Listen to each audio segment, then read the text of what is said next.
बिस्मिल्लाहिर्रहमानिर्रहीम। अस्सलाम वालेकुम नाजरीन, आप यूट्यूब चैनल देख रहे हैं। मैं इमरान खान हूँ। नाजरीन, जैसा कि मैंने आपसे पहले अर्ज़ किया था कि पाकिस्तान बिल्कुल किसी किस्म की बहानेबाजी नहीं करेगा, पाकिस्तान किसी किस्म की रुकावट नहीं डालेगा। जैसा डोनाल्ड ट्रंप कहेंगे वैसा ही पाकिस्तान के फील्ड मार्शल आसिम मुनीर साहब करेंगे, और वही उन्होंने किया। और मैंने आपको ये भी बताया था कि फील्ड मार्शल आसिम मुनीर जो भी करेंगे, हुकूमत उसको ओन करेगी, मौलवी उसको एन इस्लामी और शरई करार देंगे, और पाकिस्तान का मीडिया उसे पाकिस्तान की बहुत बड़ी फतह करार देगा। तो हुआ वही कि डोनाल्ड ट्रंप ने बुलाया और आसिम मुनीर साहब ने लब्बैक कह दिया। ये जो गजा पीस बोर्ड है उसका हिस्सा बनने के लिए डोनाल्ड ट्रंप ने दुनिया भर के ममालिक को लिखा। यानी अब तो शायद ही कोई मुल्क बचे हों जिन्हें उन्होंने नहीं लिखा। तो दुनिया भर के जो बासर ममालिक हैं उन्हें भी लिखा, बहुत सारे ऐसे ममालिक जो इस रीजन के अंदर हैं उनको भी लिखा। और जिन ममालिक ने सबसे पहले हामी भर ली कि डोनाल्ड ट्रंप जैसा कहेंगे वैसा हम करेंगे, उनमें एक मुल्क पाकिस्तान भी है।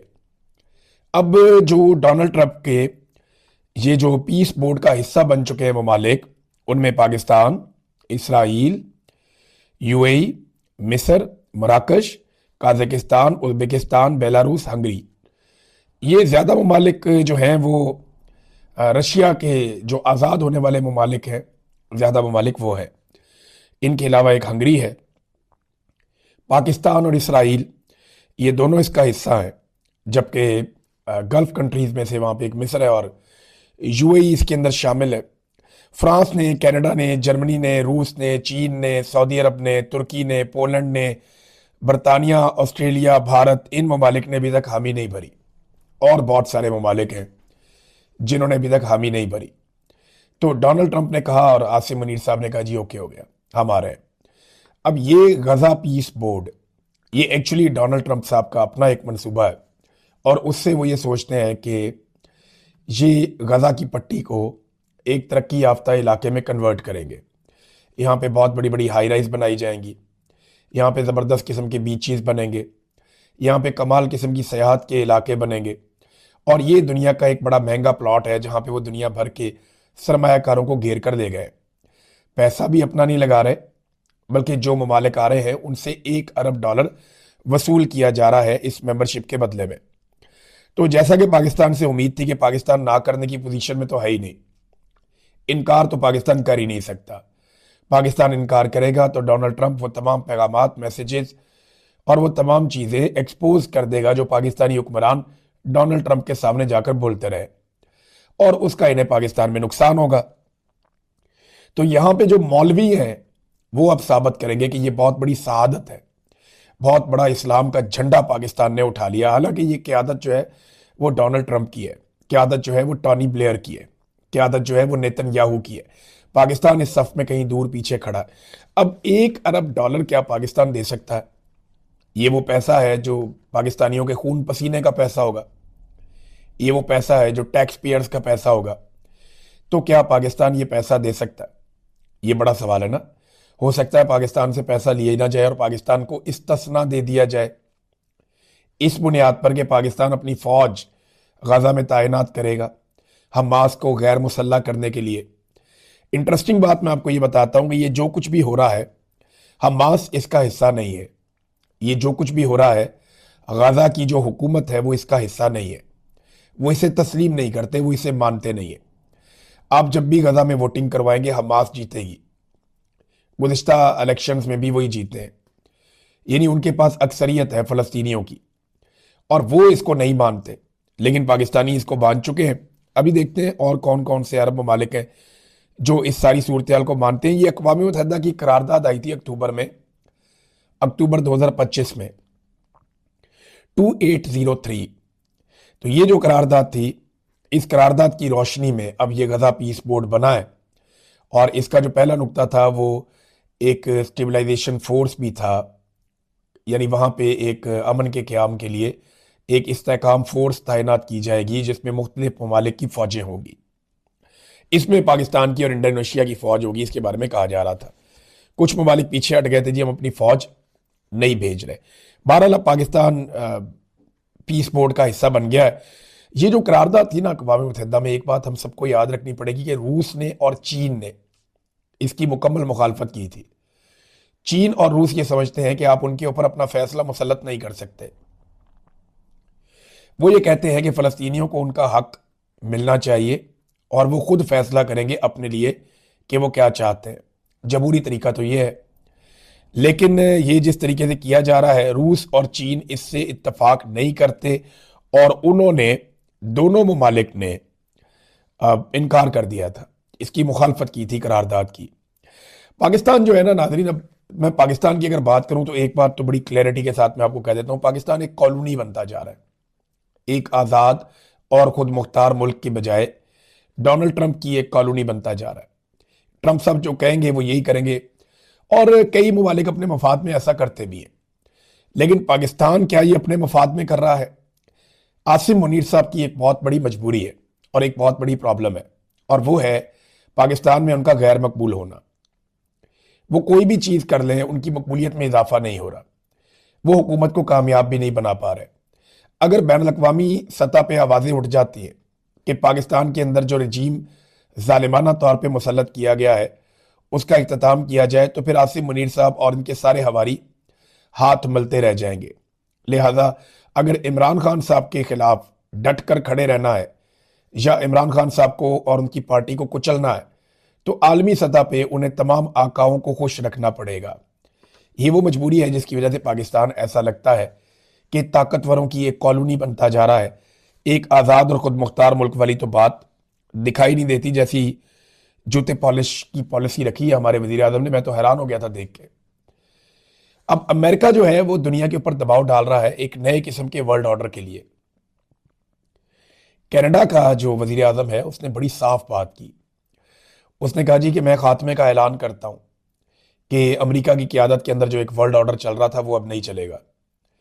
यानी कैनेडियंस तो खुलकर सामने आ गए, फ्रांस भी खुलकर सामने आ गया, कई और ममालिक खुलकर सामने आ गए। तो अमेरिका के पास जो हथियार हैं वो दो हैं। एक, उनकी ताकतवर फौज है, वो किसी के ऊपर भी चढ़ाई कर सकते हैं। लेकिन क्या अमेरिका एक वक्त में सबके साथ लड़ सकता है? ये एक बड़ा सवाल है। दूसरी ताकत अमेरिका के पास जो है वो टैरिफ आयद करने की है, कि वो टैरिफ लगा देते हैं। कई ममालिक जो है अमेरिका के साथ तजारत करते हैं तो वो उसमें टैरिफ लगा देते हैं। अब उन्होंने फ्रांस को भी टैरिफ लगाने की धमकी दी है। तो इस पर फ्रांस ने यूरोपीय यूनियन को यह कहा, फ्रांसीसी सदर ने, कि हमें सर जोड़कर बैठना चाहिए और हमें एक मुश्तरका हल निकालना चाहिए और एक मुश्तरका इसके लिए लायामल बनाना चाहिए कि अमरीकी टैरिफ पॉलिसी का जवाब कैसे देना है। अब अगर यूरोप भी अमेरिका पे टैरिफ लगा देता है, जैसा कि अमेरिका यूरोप पे लगा रहा है, यूरोप को चाहिए क्या होता है? एनर्जी चाहिए, यूरोप को फ्यूल चाहिए, मादनियात चाहिए। ये सारी चीज़ें तो यूरोप बराह रास्त हासिल कर सकता है। इंडिया के साथ वो मुआहदे कर रहे हैं, गल्फ के साथ वो मुआहदे कर रहे हैं, रशिया से वो तेल और गैस ले रहे हैं, वो इस मिकदार में इजाफा भी कर सकते हैं। और चाइना के साथ अगर वो अपने ताल्लुकात बढ़ा लेते हैं तो फिर अमेरिका के ऊपर उनका इन्हिसार कम हो जाएगा। तो अब जो है वो गेम इस तरफ को जा रही है। इसके ऊपर नजर रखेंगे, इस पर हम बातचीत भी करते रहेंगे। अब आ जाए नाजरीन ने पाकिस्तान की अंदरूनी सूरत हाल। देखिए, बैरूनी तो मैंने आपको बता दिया कि हर बात जो हमें कही जाएगी हम फौरी तौर पर मान लेंगे। बैरूनी कर्जा लेने का पाकिस्तान ने नया रिकॉर्ड कायम कर दिया, एक नया रिकॉर्ड बना दिया। 6 महीनों में पाकिस्तान ने कितना कर्जा लिया? गुज़िश्ता 6 महीनों के अंदर अंदर जो बैरूनी कर्जा है वो 1254 अरब, यानी ये लगभग 4 अरब 50 करोड़ डॉलर बनते हैं। ये पैसा पाकिस्तान लेता जा रहा है, लेता जा रहा है। और ये पैसा पाकिस्तान का जा कहाँ रहा है? कोई तरक्याती प्रोग्राम तो चल नहीं रहे, ना कोई नए डैम्स बन रहे हैं, यूनिवर्सिटीज़, कॉलेजेस, कोई नई सड़कें, कोई रेलवे, कुछ बन रहा हो, कुछ बड़ा हो रहा हो पाकिस्तान के अंदर, कुछ नया हो रहा हो पाकिस्तान के अंदर, या बहुत सारे जंगलात लग रहे हो, नई नहरें निकल रही हो, कुछ भी ऐसा नहीं हो रहा। तो जब कुछ भी नहीं हो रहा तो ये इतना सारा पैसा लेकर डाल कहाँ पे रहे? ये पैसा किसकी जेब में जा रहा है? ये सवाल मैंने कई मरतबा पूछा, आज तक इसका जवाब किसी ने नहीं दिया। बस उड़ान पाकिस्तान की एक कहानी सुना देते हैं। और उड़ान की हालत ये है कि बैरूनी सरमायाकारी, जिसे आप फॉरेन डायरेक्ट इन्वेस्टमेंट कहते हैं, कि बाहर से कोई सरमायाकारी पाकिस्तान में आए, वो मजीद 43% तक गिर गई है। यानी बाहर से बजाय इसके कि सरमायाकारी पाकिस्तान में आए, जो आ रही थी वो भी मजीद गिर गई है 43% तक, यानी वो भी तकरीबन आधी हो रही है। आईएमएफ ने माशी ग्रोथ के मजीद सुस्त होने की पेशनगोई कर दी है इसी वक्त, और पाकिस्तान का पैसा लगातार डुबोया जा रहा है। जैसा कि ग्रीन इनिशिएटिव एक लिया था, शहबाज शरीफ ने कहा था कि ये आर्मी चीफ का विजन है। मैंने 2 साल पहले रोला डाल दिया था कि ये मत करना, बर्बादी कर देंगे आप पाकिस्तान की, लेकिन इनकी खोपड़ी में बात घुसती नहीं है। ये दरियाए सिंध से नहरें निकालकर चोलिस्तान लेकर जा रहे थे और चोलिस्तान की जमीनों को सैराब करने जा रहे थे। इनका यह कहना था कि उन सहराओं के अंदर ये लहलहाते हुए खेत लगाएंगे, और अब सूरत हाल उसके बिल्कुल बरक्स हो गई है। हालत यह है कि पाकिस्तानियों का पैसा चोलिस्तान की रेत के अंदर इन्होंने अरबों रुपया डबो दिया पाकिस्तानियों का। सजाग की रिसर्च रिपोर्ट के मुताबिक ग्रीन पाकिस्तान का मंसूबा सहराए चोलिस्तान की रेत में डूब रहा है। सबसे बड़ी 2 कंपनियां जिनके पास 50,000 एकड़ जमीन थी, 50,000 एक के पास, 50,000 एक के पास, इनमें से एक फातिमा फर्टिलाइजर, इन्होंने मंसूबा शुरू होने के 2 साल बाद भी प्रोजेक्ट पे काम ही शुरू नहीं किया। जबकि यूनिटी ग्रुप है, वो जनाब मंसूबे से निकलने के लिए हाथ पांव मार रहे हैं। चीनी कंपनी समेत 3 कंपनियां भी मंसूबे से निकलने के लिए काम कर रही हैं और मुलाजमीन को भी निकाला गया है। 2 साल पहले शहबाज शरीफ ने इसका इफ्तिताह करते हुए कहा था कि ये आर्मी चीफ आसिम मुनीर का विजन है। तो ये वाला विजन भी बढ़ गया, पाकिस्तानियों के पैसे भी अरबों रुपए इन्होंने ज़ाया कर दिए। तो जब पाकिस्तान में नया काम ही नहीं हो रहा, ना खेलों के मैदान बन रहे हैं, ना लोगों को फैसिलिटेट किया जा रहा है, तो ये अरबों डॉलर जा कहाँ रहे हैं? ये या तो लोगों की जेबों में जा रहे हैं, करप्शन की नज़र हो रहे हैं, या ये पैसा जमा करके ये कौमी खजाने में दिखाना चाहते हैं कि जनाब देखें हमने कौमी खजाना भर दिया। इमरान खान साहब के दौर में कौमी खजाने में इतना ही पैसा था जितना आज इनके पास है, लेकिन इमरान खान साहब के दौर में सैकड़ों बहुत बड़े बड़े प्रोजेक्ट्स चल रहे थे और तब भी कौमी खजाना भरा हुआ था। कोविड के बावजूद इमरान खान साहब ने कौमी खजाना भी भरा और बेशुमार कौमी सतह के बड़े मंसूबे जो हैं उनको भी चलाया। आज वो सारे मंसूबे लगभग बंद पड़े हैं। कौमी खजाना इन्होंने खाली कर दिया था, अब ये कर्जे ले लेकर उसमें पैसा डाल रहे हैं। हालात क्या है? तजारती खसारा पाकिस्तान की तारीख की सबसे बुलंद सतह पे पहुंच गया है। यानी ये आदादो शुमार आप देखिए, 3.8 अरब डॉलर पाकिस्तान का तजारती खसारा हो गया। ऐसा पाकिस्तान की तारीख में कभी नहीं हुआ। ये होशरुबा इजाफा है पाकिस्तान के तजारती खसारे में। पाकिस्तान बाहर से जो चीज़ें मंगवा रहा है वो 6.1 अरब डॉलर, और जो चीज़ें बाहर भिजवा रहा है वो 2.3 अरब डॉलर, और ये दिसंबर 2025 का डाटा है। यानी 1 महीने के डाटा में आपके पास सारी कहानी आ जाती है कि आपने 6 अरब डॉलर से ज़्यादा का सामान मंगवाया और लगभग 2 अरब डॉलर का आपने भेजा, तो 3.8 अरब डॉलर का सीधा सीधा तजारती खसारा हुआ है। एक्सपोर्ट्स है ही नहीं। आप कोई चीज़ें बनाएंगे तो बाहर भेजेंगे, चीज़ें बना ही नहीं रहे तो बाहर भेजेंगे कि आप दुनिया को। हालात बहुत पतले हैं। जितनी जल्दी हो सके इस हुकूमत को घर जाना होगा। अगर ये हुकूमत रह जाएगी तो पाकिस्तान को ये मजीद तबाही के दहाने पर ले जाएंगे, और ये लेकर जा रहे हैं। टेक्सटाइल इंडस्ट्री के लोग इकट्ठे हुए, उन्होंने कहा जी हमारी 150 बड़ी बड़ी मिलें बंद हो गई हैं, टेक्सटाइल का शोबा तबाह हो गया है, इंडस्ट्री मुकम्मल तबाह हो गई है, चाबियां हम हुकूमत के हवाले कर रहे हैं, आप खुद ही चला लें। ये इनकी ऊंची उड़ान है। इन्होंने करोड़ों रुपए के इश्तिहारात लगवा दिए मीडिया के ऊपर, करोड़ों रुपए इन्होंने लगा दिया इश्तिहारबाजी के ऊपर, और 10 अरब के अंदर इन्होंने बेच दी पीआईए। उससे बहुत ज्यादा पैसा इन्होंने हर साल जाया किया है, और पूरी की पूरी एक एयरलाइन जो पाकिस्तान का प्राइड थी वो इन्होंने ओने पोने बेच दी। और बेची किसे? फौजी फाउंडेशन को। यानी वो डायरेक्ट तो नहीं आए, लेकिन फिर भी वो उसके मालिक बन गए। तो फौजी फाउंडेशन के पास है जनाब अब पीआईए। तवज्जो इनकी इस बात पे है कि सूबाई खुद मुख्तारी भी खत्म कर दी जाए। 28वीं आईनी तरमीम आ रही है नादरीन, और 18वीं आईनी तरमीम उसका निशाना बनेगी। मैं आपको फिर बता देता हूं कि 18वीं आईनी तरमीम में सूबों के पास इख्तियारात आए थे और सूबाई खुद मुख्तारी आई थी, और ये पीपल्स पार्टी और पीएमएलएन ने मिलकर किया था। मिलिट्री एस्टेब्लिशमेंट हमेशा से इसके खिलाफ थी, और वो ये चाहते थे कि जो 18वीं आईनी तरमीम है वो ख़त्म हो जाए, वो हर मीटिंग में हर जगह पे बैठ के हमेशा ये कहते, क्योंकि उनका इख्तियार कम हो गया था ना, उनकी ताकत कम हो गई थी।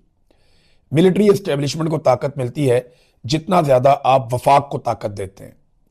जब आप सूबों को खुद मुख्तारी देते हैं कि हर स्टेट अपना फैसला खुद करे, हर सूबा अपना फैसला खुद करे, जैसा कि पूरी दुनिया में होता है, तो फिर जो ऊपर इस्लामाबाद है उसके पास ताकत कम हो जाती है। तो हर सूबे को कंट्रोल करना मुश्किल होता है, इस्लामाबाद को कंट्रोल करना आसान होता है। तो ये मिलिट्री एस्टेब्लिशमेंट के लिए एक चैलेंज था। अब वो इसके ऊपर अमल करने जा रहे हैं। तमाम बड़े बड़े अखबारात में इसके ऊपर खबर लगवाई गई कि 18वीं तरमीम एक ढकोसला साबित, ये भी नहीं हुआ, वो भी नहीं हुआ। तो अब 18वीं तरमीम को निशाना बनाने का अमल शुरू हो चुका है। जो काम करने वाले हैं पाकिस्तान में, नाज़रीन, उसकी तरफ तवज्जो कोई नहीं देता। मिसाल के तौर पे कराची में आग लगती है और काफ़ी अरसे से यह बताया गया है कि कराची में फायर ब्रिगेड की सहूलियात काफ़ी नहीं है, आपको इन्हें बेहतर करने की ज़रूरत है। गवर्नर हाउस के करीब वो प्लाजा है जहां पे आग लगती है और अब तक की इतला के मुताबिक 61 लाशें बरामद हो चुकी हैं प्लाजे के अंदर से। कल तक हम आपको 30 लोगों के बारे में बता रहे थे। अभी एक इतला आई है कि प्लाजे की एक दुकान, क्योंकि अब वो अंदर रेस्क्यू वाले जा रहे हैं, बार बार जगह खोलकर देख रहे हैं, तो एक दुकान खोली गई तो उसमें 30 के करीब लाशें बरामद हुई हैं एक दुकान में से। ये कितना अफसोसनाक है। जिंदा लोग जल गए इस शहर के अंदर। 61 लोग अब तक की इतला के मुताबिक जाँ बहक हो गए हैं और अभी भी बहुत सारे लोग लापता हैं जिनकी तलाश जारी है, उनके घर वाले ढूंढ रहे हैं। तो ये जिस वक्त हुक्मरान जश्न मना रहे होते हैं ना, उस वक्त शहरी जल रहे होते हैं। तो रोम जल रहा था और नीरू बांसुरी बजा रहा था। इसकी अमली मिसाल है ये कि एक तरफ पाकिस्तानी जल रहे थे और दूसरी तरफ हुक्मरानों के टिकटॉक आ रहे थे नाचते हुए, खुशी वाले, जर्क बर्क लबास, चकाचौंध, शानदार अय्याशी वाली जिंदगी, आसाइशों से भरपूर किस्म के खाने और हर चीज। इन्हें बिल्कुल भी अवाम का एहसास नहीं है। एक दुकान से 30 लाशें बरामद हो गई। अंदाजा करें आप कितनी तकलीफ दे बात है। और अभी ये बसंत भी मनाएंगे, पता नहीं कितने लोगों का गला कट जाएगा। मुझे बहुत बहुत शौक है गुड्डी उड़ाने का, ये पतंगबाजी का बहुत शौक है, लेकिन जिस तरह के धागे आ चुके हैं, जिस तरह पतंगबाजी होती है, ये सेफ रही नहीं। यानी मैंने सारी जिंदगी पतंगबाजी की है, लेकिन जब ये सेफ नहीं रही तो हम लोगों ने छोड़ दिया इसको कि इससे लोग मर जाते हैं। लेकिन पंजाब हुकूमत अब इसका रिस्क ले रही है। वो ये करना चाहती है सिर्फ और सिर्फ अपनी फेस्टिविटी दिखाने के लिए। तो इसमें इमरान खान साहब की बहन ने भी एक बात की। देखें, कल उन्हें मार पड़ी है वहां पे, उनकी बहनें गिर गई। उन्होंने सारा बताया कि हमें कैसे पुलिस वालों ने आकर मारा। 4 SHO थे, को 500 पुलिस वाले थे, उन्होंने बहुत टॉर्चर किया, बहनें भी गिर गई। वहां नौजवानों को गिरफ्तार किया, बहुत मार कुटाई ये करते रहे वहां पे पुलिस वाले। तो उन्होंने सुबह वो फिर आ गई। अजीब रेजिलियंस दिखाई है इस खानदान ने, यानी इमरान खान साहब ने, उनकी अहलिया ने, उनकी बहनों ने, उनके रिश्तेदारों ने बड़ी रेजिलियंस दिखाई है। इतनी तकालीफ और इतने जुल्म और जबर के बावजूद ये लोग हर मरतबा डट कर खड़े होते हैं। तो इमरान खान साहब की एक बहन आई, उन्होंने कहा जी कि अगर जजेस इंसाफ नहीं दे सकते तो घर चले जाएं, आपको इंसाफ देने के लिए इस मनसब पे बैठाया गया। और इन जजों ने जाके अल्लाह रब्बुल इज्जत को जवाब नहीं देना। ये जो जज बारीक वारदातें डाल रहे हैं ना और इंसाफ देने से इनकारी हैं, इन जजेस को अल्लाह रब्बुल इज्जत के यहां सख्त इम्तिहान का सामना करना पड़ेगा। ये अल्लाह को कैसे जवाब देंगे कि हमने नाइंसाफी की थी, हम जुल्म के हिस्सेदार बने थे। कहने को इस्लामी जमहूरिया पाकिस्तान है, लेकिन क्या यहां पे फैसले इंसाफ के मुताबिक हो रहे हैं? अपनी मर्जी के जज लाकर बिठाए गए हैं जो बिल्कुल इंसाफ नहीं दे रहे। तो इमरान खान साहब की बहन ने कहा कि जब बसंत मनाएंगे तो हर तरफ इमरान खान के नाम की और इमरान खान साहब के तस्वीरों वाली पतंगे उड़ती हुई नजर आएंगी। ये इमरान खान की बहन ने कहा। तो पाकिस्तान तहरीक इंसाफ के जितने भी टिकट होल्डर्स हैं, उम्मीदवार हैं, जीतने वाले, हारने वाले, ओहदेदारान हैं, वो सारे अपने अपने तौर पे अब पतंगे तैयार करवाएंगे बड़े पैमाने पे। लाखों रुपए की पतंगे आप देखेंगे हवा में उड़ेंगी और उनमें आपको इमरान खान और पाकिस्तान तहरीक इंसाफ के झंडे नजर आएंगे। इससे पहले आपको याद है कि पंजाब में पाकिस्तान तहरीक इंसाफ का आप झंडा नहीं उठा सकते। पंजाब पुलिस बहुत मारती है, लेकिन अगर हर तरफ पाकिस्तान तहरीक इंसाफ की पतंगें उड़ रही होंगी तो पंजाब पुलिस किसको मारेगी? चादर और चार दीवारी का तकद्दुस तो ये पामाल कर नहीं सकते। और अगर घुसेंगे तो किस किस के घर में घुसेंगे? फर्ज करें एक घर से एक पतंग उड़ी हुई है, पीटीआई का झंडा उस पर बना हुआ है, पुलिस अंदर आ जाती है तो वो तोड़ के फेंक देंगे। आप क्या कर लेंगे? आपके पास कोई सबूत नहीं, आप कुछ नहीं कर सकते। तो ये बड़ा इंटरेस्टिंग माहौल बनेगा जब बसंत आएगी। मेरा नादरीन थोड़ा गला खराब है, एक दो दिन थोड़ा सा आपको बर्दाश्त करना पड़ेगा, मैं इसी तरह बात करूंगा। अब तक के लिए इतना ही, अपना ख्याल।